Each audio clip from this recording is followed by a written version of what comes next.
Hepinize merhaba arkadaşlar. Ben Mert. Bugün ilk videomla karşınızdayım. Bugün nasıl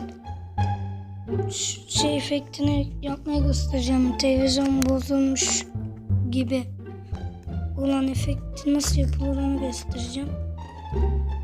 Arkadaşlar kanalımın ismi Red Mert FG. Kanalıma abone değilseniz abone olup like atıp bildirimler açıp yorum yazmayı unutmayın.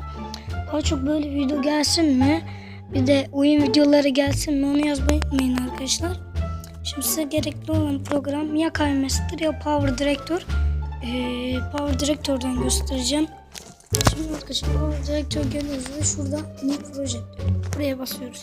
Ve buradan şu OK'ye basıyoruz. Dediğim gibi arkadaşlar abone olup like atmayı unutmayın. Bildirimleri açmayı unutmayın. Şimdi arkadaşlar siz şu şeyi indirmelisiniz. Bunun ismi şunu yazarsınız, indirir. Neymiş? Şey diyor. Sensör bip diyor.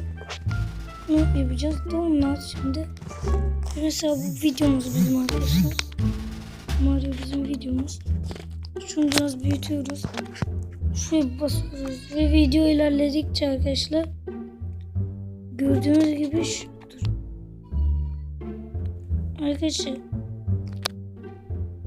şurada şey var, basılı tutuyorum. Buna basıyoruz ve bölüyoruz arkadaşlar. Birkaç saniyelik yine aynısını yapıyoruz. Şuna basıyoruz. Ve bu kadar arkadaşlar.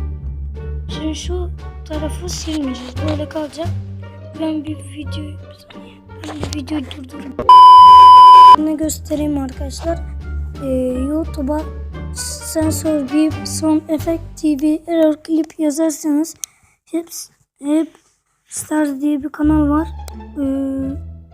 Şöyle basarak altına da download diyor. Buradan yükleyebilirsiniz. Bir göstereyim. Bunu indireceğiz. Evet. İndirip Power Director'da yaptığımız yer nasıl koyulur onu.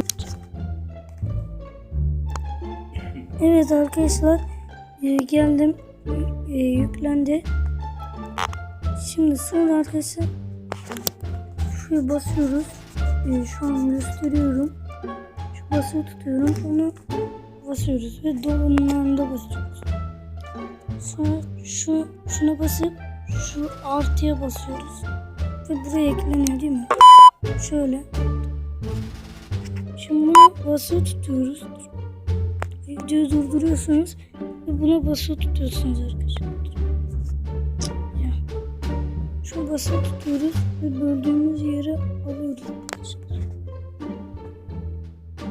Aslında böldüğümüz yere almaya da gerek yok. Ve oldu arkadaşlar, izleyelim.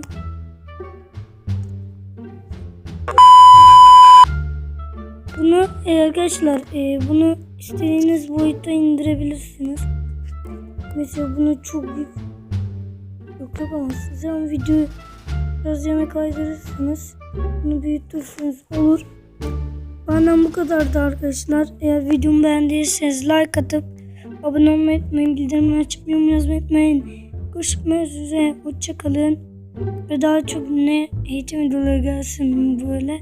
Yorumlara yazmayı unutmayın. Görüşmek üzere. Hoşça kalın.